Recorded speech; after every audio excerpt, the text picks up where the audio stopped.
orúkọ tèmi ni Wasiu Babalola àwọn èèyàn máa ń pè mí ní king of boys àwọn èèyàn ti mọ̀ wá lóríṣiríṣi láyé gbà láti gbà láti wà nú ayé yìí náà lọ sí mọ̀ wá àgbà lọ sí bí wá náà lọ sí mọ̀ wá bá mi king of boys Wasiu Babalola.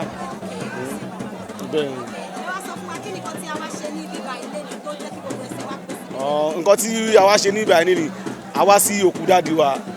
bá mi Charle Olumo tí gbogbo ayé mọ̀ sí agbako àwa ṣe ayẹyẹ èdè sí wọn.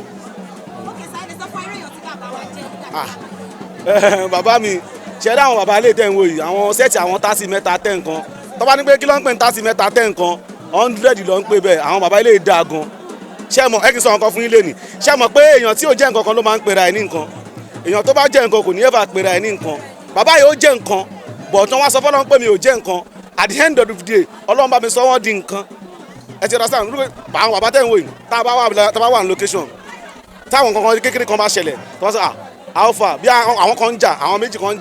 jà tó bá pè tó bá sọ pé ìwọ wá kí ni nǹkan tó ṣẹlẹ̀ láàrin ara yín tẹ́lẹ̀ bá sọ ìṣẹ̀lẹ̀ kan yẹ pé ó jẹ́ kó báyọ̀ kan fún ìfẹ́ èèyàn kan wọ́n máa ní pé nǹkan tí mo fẹ́ kẹ́ ṣe ni pé mi ò fẹ́ kẹ́ jà mo fẹ́ kẹ́ sẹ́tù nǹkan tó yí ó wà lára yín wọ́n á dẹ̀ bá tó tún yí wọ́n á bá tó sì wọ́n á dẹ̀ sẹ́tù ẹ̀ bẹ́ẹ̀ ó máa lọ so wọn kì í wà lẹ́yìn èèyàn kan sí èèyàn kan nǹkan tí mo fi láì bàbá nìkan tó fi kó àbàjẹ́ ọgán nìyẹn o so àbọ̀dẹ̀ kì í kọ́ra because láyé ìgbà yẹn àwọn bàbá kan wà bẹ́ẹ̀ làwọn àwọn kan wà nù àwọn iṣẹ́ tá a ṣe tẹ́ pé wọ́n máa ń kanra ni tó bá sí ilé bàbá lórí skate kí ló wọ́n ibà yá lọ sáré àwọn sẹ́ẹ̀tì yín so bàbá máa ń láìkọ́ ọmọ kékeré gan so nǹkan tó gbé mi náà débi báyìí nìyẹn. ṣé gẹ́gẹ́ bá wa ṣe máa wọ̀ wọ́n nínú eré ìtàgé yẹn tó máa ń ṣe pé bàbá àgbàgbà ká máa ń sá fún wọn yẹn ṣé bẹ́ẹ̀ kọ́ ni wọ́n ṣe rí. ṣé mọ̀ pé acting nìyẹn ṣé mọ̀ pé fíìmù wa nǹkan tó bá ní for example nsìn irú èmi nsìn bí apààyàn bí kidnapping ni máa ń ṣe ẹ ti understand bí kì í ṣe court kì í ṣe gbá bẹ́ẹ̀ táwọn èèyàn bá rí mi normal tó bá kọ̀ rí mi pa bọ́bọ́ tó bá rí gbọ́ bí mo yẹn ń sọ̀rọ̀ wọn pa bọ́bọ́ yóò ya wèrè èmi ò ya wèrè nínú fíìmù nìyẹn ẹ ti understand acting ló ya wèrè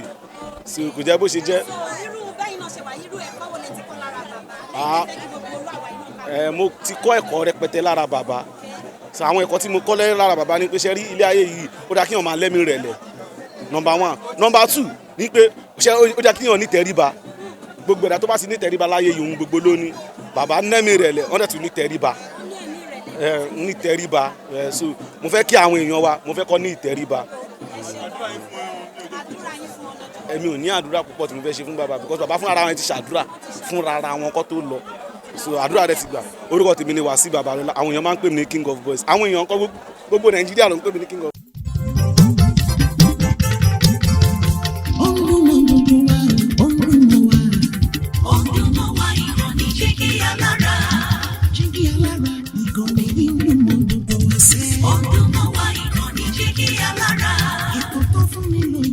Ètò tó wà ní lọ́yẹ̀ wà ń bẹ̀. Olumo wa ìrọ̀lẹ́ jẹ́ kí alára. Ìròyìn lóríṣiríṣi tàbí mọ bó ṣe ń lọ.